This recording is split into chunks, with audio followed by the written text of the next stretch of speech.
God damn.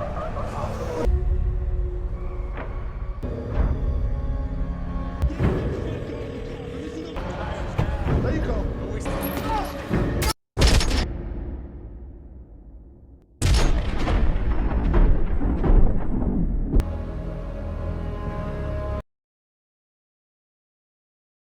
Film dimulai dengan memperlihatkan dua petugas pengantar uang dari perusahaan Vertigo yang baru saja keluar dari markas mereka.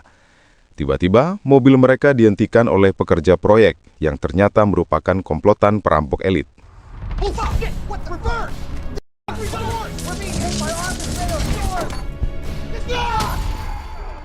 Keep your hands away from your weapon!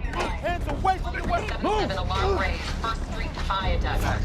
Incoming ETA, 2 minutes. 2 minutes. He shot two Number 1, are we good? Oh. Bravo, come in. Beberapa waktu kemudian, kita beralih ke seorang pria bernama Patrick Hill yang sedang melamar kerja di Vertigo, perusahaan di awal film tadi. Di sini, dia melamar menjadi sopir truk pengantar uang dan sang manajer perusahaan yang bernama Terry cukup terkesan dengan pengalaman Hill, yang katanya sudah pernah bekerja di perusahaan serupa selama 11 tahun. Tanpa banyak basa-basi, Terry pun langsung menerimanya. We lost a couple of guards a while back, and that's why we've upped our game. Kemudian, Terry membawa Hill ke ruang lain untuk bertemu dengan rekan kerjanya yang dijuluki Agus. Sedikit informasi, Vertigo merupakan tempat penyimpanan uang dengan jumlah triliunan, sehingga setiap pegawai wajib menggunakan nama samaran, termasuk Hill yang memiliki nama samaran. Tapi kita tetap panggil dia Hill. Singkat cerita, Hill mengikuti serangkaian tes seperti menembak, mengemudi, dan kemampuan lapangan lainnya. Untuk lulus, orang lain biasanya butuh nilai 70, dan Hill lulus dengan nilai pas-pasan.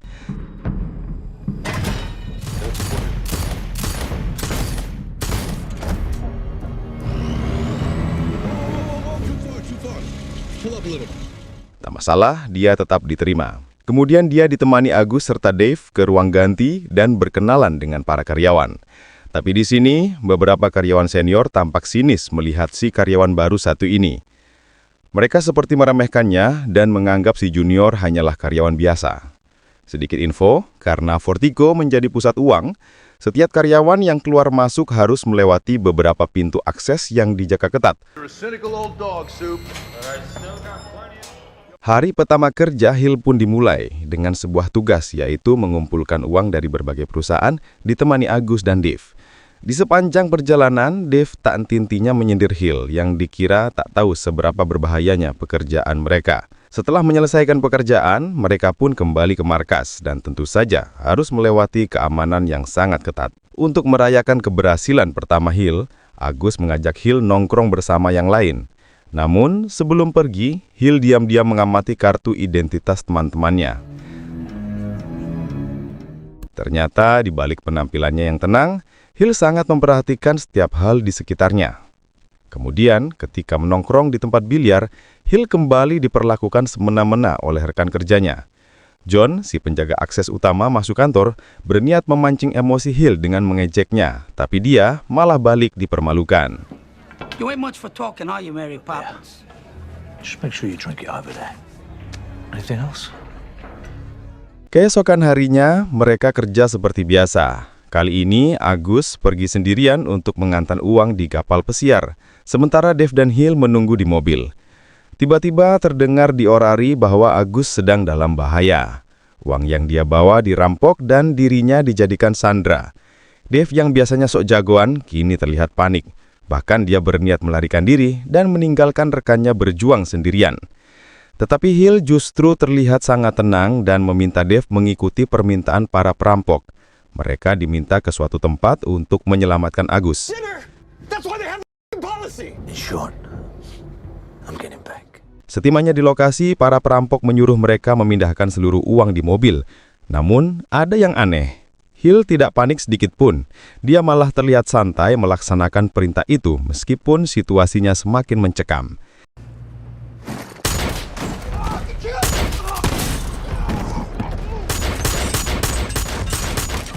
Ternyata di balik ketenangan Hill, dia mampu menghabisi para perampok tanpa kesulitan sedikit pun.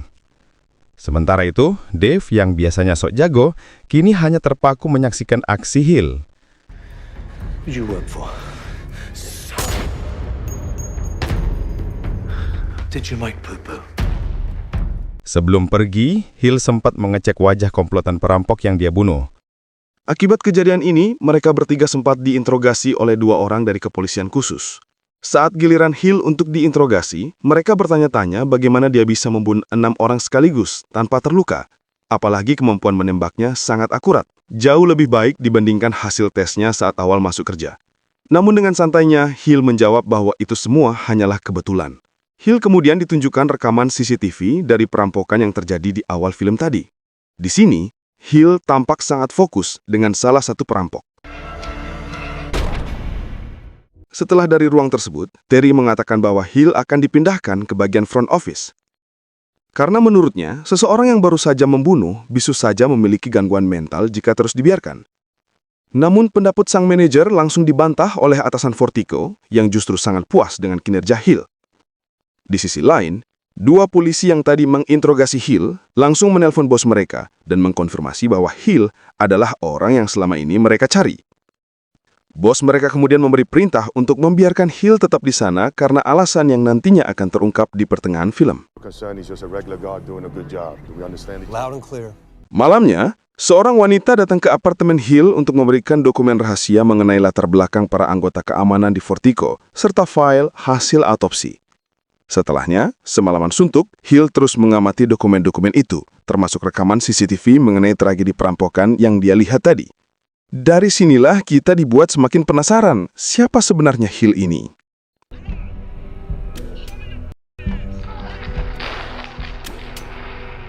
Keesokan harinya, saat Hill masuk kerja, orang-orang di Vertigo yang sebelumnya meremehkannya kini melihatnya dengan pandangan berbeda.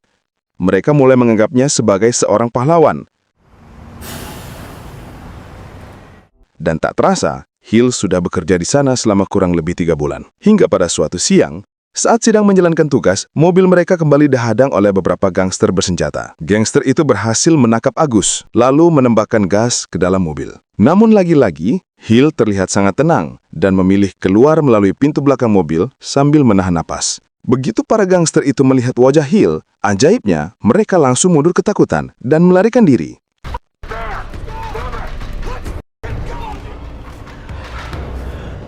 Terry Boom bingung dan mulai merasa ada yang janggal dengan Hill. Sementara di sebuah bar, Agus menceritakan kejadian tersebut kepada Dave. Dia mengatakan bahwa para gangster yang merupakan perampok ulung itu lari terbirit-birit begitu melihat Hill. He's a dark fucking spirit. Kejadian ini pun membuat Hill semakin terkenal. Bahkan seorang petugas keamanan wanita bernama Dana langsung terpesona sampai mengajaknya bobok bareng. Namun tetap saja, Hill terlihat seperti menyembunyikan sesuatu. Malam itu, Hill yang masih terjaga tiba-tiba memaksa Dana ke ruang tengah. Hill lalu menodongnya dengan senjata sambil menginterogasinya terkait uang yang ia sembunyikan di rumahnya. Hill mencurigai Dana bekerja sama dengan para perampok. Untungnya, Dana berkata jujur bahwa uang tersebut didapatkan secara tidak sengaja karena kesalahan klien atau kesalahan sistem di Vertigo. Ia menegaskan bahwa selama ini, ia tak pernah bekerja sama dengan para perampok. Hill lalu mengancam bahwa jika Dana tak berkata jujur, dia memiliki semua informasi terkait orang-orang yang Dana sayangi, termasuk foto dan alamat orang tuanya di desa. I know you love.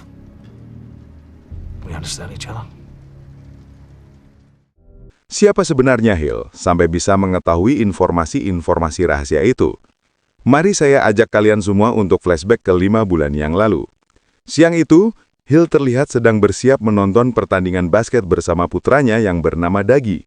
Saat akan menaiki mobil, tiba-tiba ia mendapat telepon dari anggotanya yang bernama Mike. Mike sendiri adalah atasan gangster yang tadi merampok Hill dan kawan-kawan. Di telepon, Mike mengatakan bahwa operasi mereka kali ini agak kacau karena salah satu anggota tim mereka mengalami kecelakaan saat akan menuju lokasi. Mike membutuhkan bantuan dari bosnya yang tak lain adalah Hill yang kebetulan posisinya tak jauh dari sana. Dengan terpaksa, Hill pun menyempatkan diri untuk membantu anak buahnya. Begitu tiba di lokasi, Hill memarkirkan mobilnya tak jauh dari sana, lalu turun dan pamit ke anaknya dengan berpura-pura akan membeli makanan. Hill pun memantau pergerakan anggotanya yang sedang berusaha merampok salah satu mobil uang milik Fortico. Di sini, Hill bertugas memberitahu kemana arah mobil tersebut berbelok. Namun begitu tugasnya selesai, mobil tersebut tiba-tiba dihadang oleh perampok lain. Dan perampokan inilah yang ada di awal film tadi. Naasnya, posisi anak Hill berada tepat di lokasi perampokan. Para perampok pun memaksa Dagi turun dari mobil. Lalu salah satu dari mereka yang tidak mau ada saksi mata di TKP memutuskan untuk menembak Daugi Tahat itu juga. Sayangnya Hill yang muat kejadian itu dan berusaha menyelamatkan sang putra sematawayangnya pun ikut terkena tembakan bertubi-tubi.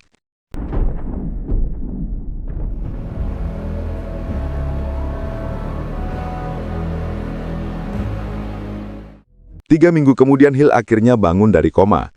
Namun dia harus mendengar kabar buruk bahwa putranya tak selamat dalam tragedi tersebut. Dan akibat kejadian ini, istrinya menyalahkan Hill, bahkan menganggapnya sebagai pembunuh anaknya sendiri. Pada akhirnya Hill diceraikan oleh sang istri yang sudah terlanjur kecewa. Di sini Hill memang tidak menangis, tapi hatinya tergores oleh rasa sakit yang tak terungkap. Oleh karena itu, sang bos gangster pun merencanakan balas dendam dan bertekad akan menghabisi pembunuh putra kesayangannya. Dia memulai misinya dengan menemui seorang agen yang merupakan atasan dua polisi yang menginterogasi Hill di bagian awal film tadi. Polisi itu mengatakan bahwa mereka belum menemukan pelaku ataupun petunjuk apapun tentang perampokan yang membunuh putra kesayangannya. Namun, dia memberikan beberapa daftar nama anggota mafia yang tersebar di kota. Then you gotta let me do this my way. Floor is yours. Kemudian, atas perintah Hill, Mike bersama anak buahnya pun mulai membantai para penjahat untuk mencari informasi tentang perampokan kemarin. Namun, tak ada yang berhasil mendapatkan petunjuk. Mereka bahkan terlihat pucat saat melaporkan kegagalan tersebut kepada Hill. It's not understood.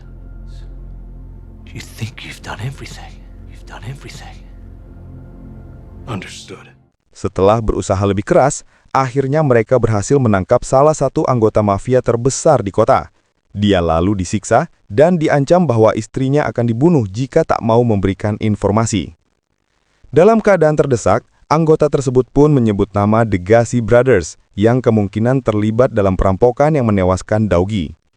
The Gassi Brothers sendiri merupakan kelompok mafia yang sangat ditakuti. Saking ditakutinya, pria ini bahkan memilih mati daripada ketahuan membocorkan nama mereka. Tapi gilanya, meskipun The Gassi Brothers dikenal sangat ganas dan berbahaya, pada akhirnya mereka mampu ditaklukkan oleh seorang Hill. Salah satu markas mereka pun langsung diporak-porandakan. Namun sayangnya, mereka ternyata bukan pelaku perampokan itu. Sebagai tangan kanan Hill, Mike dengan hati-hati memberitahu bahwa semua usaha mereka bisa menjadi bumerang bagi organisasi mereka suatu hari nanti.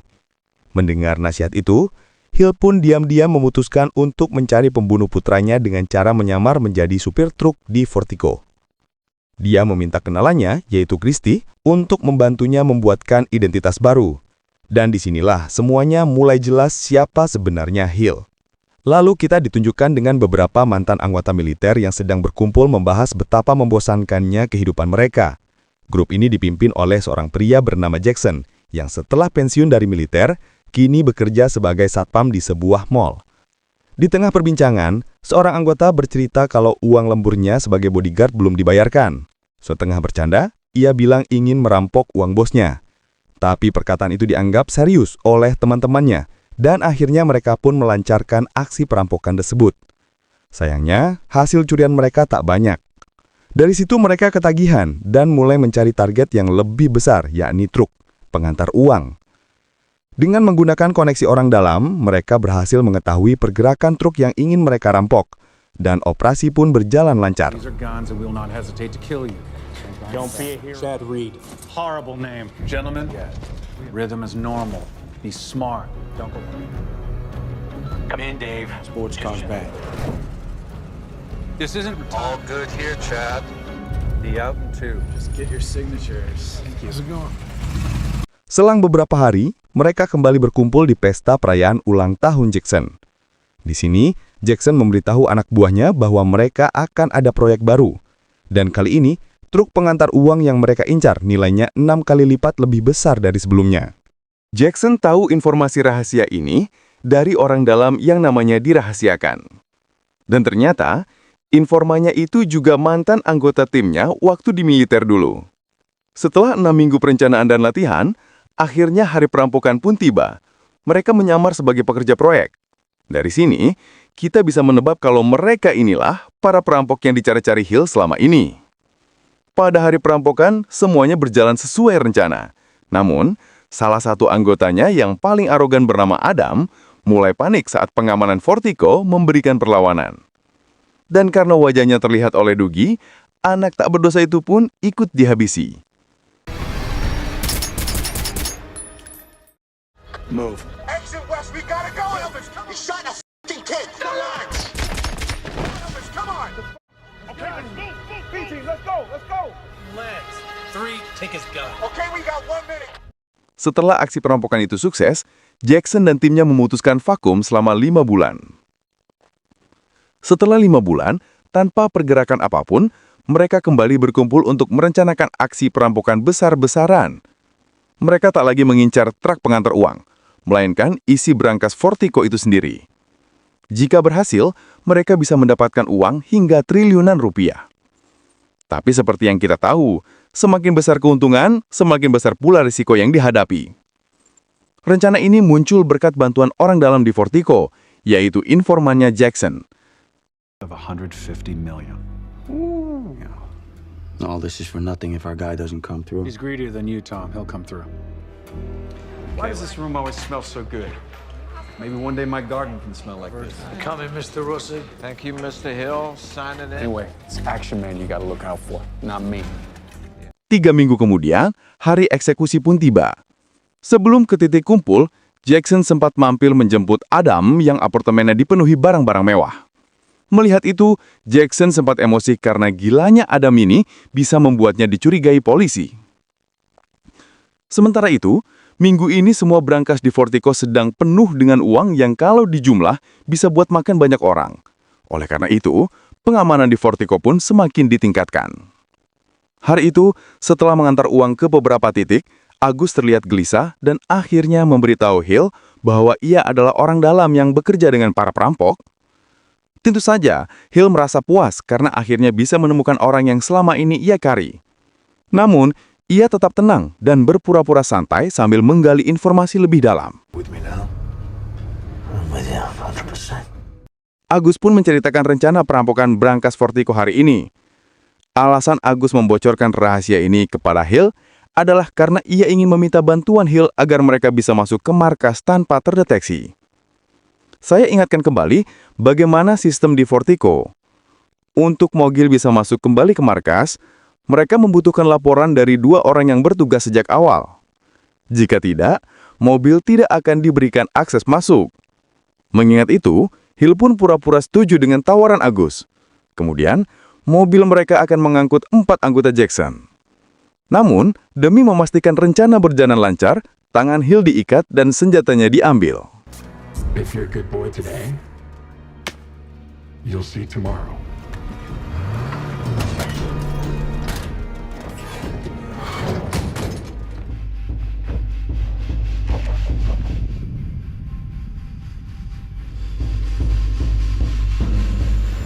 Sampai sini, semuanya berjalan sesuai rencana, dan mereka berhasil masuk ke Fortico tanpa dicurigai. Mereka juga mencapai area brankas dengan mudah karena kebetulan sedang dibuka. Tangan dan kaki Hill diikat, sedangkan Agus dan teman-temannya berpura-pura ditawan agar bisa masuk ke ruang akses utama. Penjaga yang melihat itu langsung memberikan perlawanan.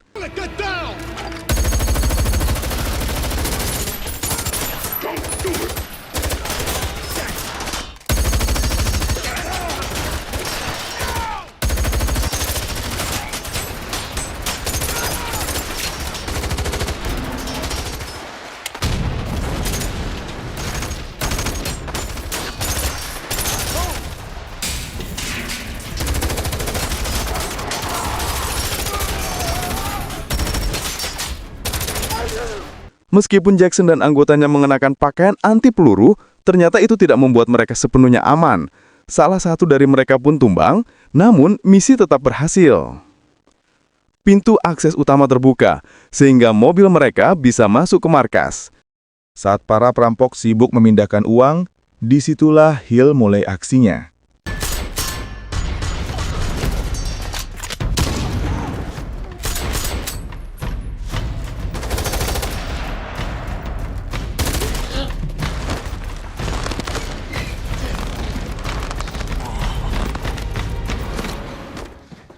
What do you want us to do?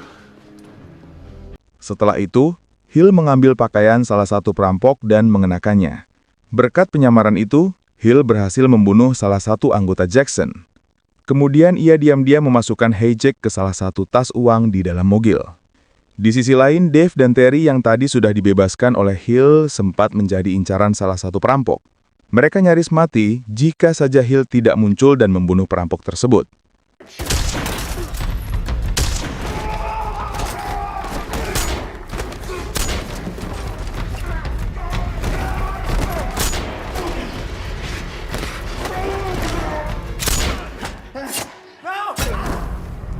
Sayangnya, akibat pertarungan sengit itu, kaki Hill sempat tertembak dan terluka parah. Sedangkan situasi saat ini peperangan antara para perampok dan tim keamanan Fortico masih berlangsung. Terlihat Dana dan teman-temannya berhasil menahan Jackson yang hendak kabur, namun ada satu orang yang sama sekali tidak mereka perhitungkan. Yaitu Agus si pengkhianat. Saat hendak naik ke mobil, Jackson dan kelompoknya mendadak dihujani peluru oleh Hill. Salah satu tembakannya berhasil melukai leher Jackson.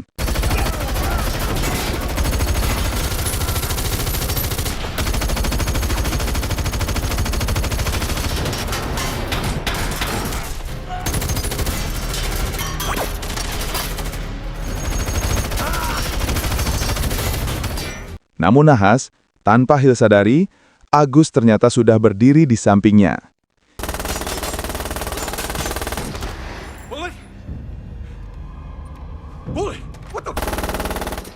Kini tersisa Jackson, Agus, dan Adam. Mereka kabur menggunakan mobil baja Fortico yang kuat untuk menembus barisan polisi. Mobil itu lalu melaju ke sebuah gedung yang sudah mereka siapkan. Tempat yang dirancang agar polisi tidak bisa mengikuti mereka. Sesampainya di sana mereka segera memindahkan tas-tas uang, sementara luka Jackson semakin parah. Beberapa hari sebelum beraksi, Jackson dan timnya sempat membuat perjanjian. Jika hanya ada satu orang yang selamat dari perampokan ini, maka orang tersebut harus merawat keluarga dari anggota yang gugur dengan membagi hasil uangnya. Namun, Jackson mulai khawatir kalau yang selamat itu adalah Adam, karena Adam dikenal egois dan tidak berperilaku baik. Seperti yang sudah diduga, bukannya membantu Jackson melarikan diri, Adam justru membunuh pimpinannya itu. Di gedung itu ada sebuah terowongan rahasia yang tidak diketahui siapapun. Menggunakan motor ATV yang telah mereka siapkan, uang-uang itu kemudian diangkut ke ujung terowongan di mana sebuah mobil sudah menunggu. Di sini sebenarnya Agus ingin mengkhianati Adam, tapi ternyata rencana Adam justru berhasil. Tidak ada satupun polisi yang berhasil melacak pelarian Adam. Malam itu, Adam yang merasa aman pun mandi lalu bersantai sambil menikmati hartanya. Namun tiba-tiba, ia dikejutkan oleh dering telepon dari salah satu tas uangnya. Ternyata Adam mengira Hill datang untuk mengambil uangnya, padahal Hill hanya ingin Adam membacakan sebuah berkas yang tak lain adalah hasil autopsi dari putranya. Berkas itu menjelaskan dengan jelas di mana saja posisi peluru-peluru menembus tubuh anaknya, Hill, hingga akhirnya meninggal. The liver, the lungs, the spleen, the heart. Maka dari itu, Hill pun memberikan balasan yang setimpal. Your liver, spleen, the lungs. His name was Dougie. Hill menembak Adam pada titik yang sama seperti saat Adam menembak anaknya. Begitu keluar dari sana, pimpinan polisi yang pernah kita lihat sebelumnya sudah menunggu untuk mengangkut jenazah Adam. Kepuasan Hill yang berhasil membalaskan kematian putra kesayangannya pun menutup cerita tragis ini.